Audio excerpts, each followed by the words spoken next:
My coworker called me lazy. Now I sign her paychecks. When I first started at the company, I was the quiet one in the corner. I didn't talk much, didn't go out for drinks after work, and didn't play the corporate politics game. I was focused on doing my job and doing it well. But to my coworker, Jenna, that apparently made me an easy target. She was one of those loud, confident types who thought charm could replace competence. Every time our boss walked by, she'd suddenly start typing furiously or talking about how much she had on her plate. Meanwhile, I stayed quiet, kept my head down, and handled her overflow work whenever she dumped it on me. The day she called me lazy was the day I stopped trying to be invisible. It happened during a team meeting. Our manager asked why a project deadline was missed, and before I could explain that Jenna never sent me the final files, she cut me off and said, "Because some people don't know how to prioritize. Some people think the company runs on their nap schedule." Everyone laughed. Even the manager chuckled. My face burned. I didn't say a word, but something clicked inside me. I started documenting everything, every task I did. Every message, every time she forgot to submit something. I stopped covering for her mistake. When she missed a deadline, I let it stand. When she sent wrong data, I let the boss see it. Within 3 months, the truth started to show. My boss pulled me aside one day and said, "You've really improved lately." I hadn't changed a thing, except I stopped cleaning up her mess. That's when I realized just how much I had been carrying her. Then the layoffs hit. Jenna was confident she'd be promoted. She'd even bragged about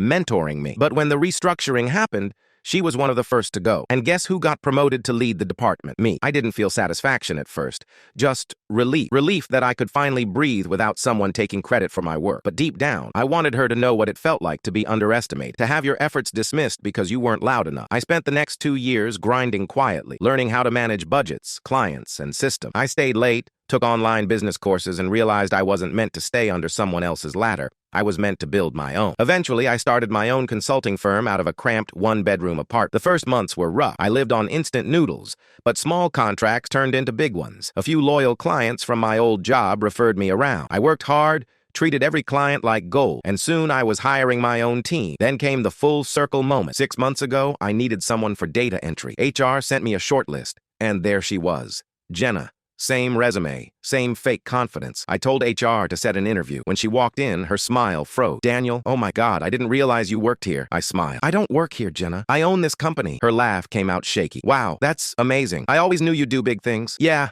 I said. "Guess the lazy ones surprise you." She squirmed, pretending to laugh it off, but I could see the color drain from her face. I thanked her for coming and told her we'd be in touch. Later, HR asked, "Should we move forward with her?" I said, "No. Not a good fit." A few weeks later, one of my clients needed help. I forwarded her resume, not out of spite, but curiosity. 2 weeks later, the client called me. "She's unresponsive, keeps missing deadlines, we're replacing her." I just said, "Understood." Now, whenever I sign paychecks or see my name on the office door, I remember that meeting. Her laughter, her arrogance. Turns out the quiet ones aren't lazy. We're just patient. And patience has a way of becoming power when time finally catches up.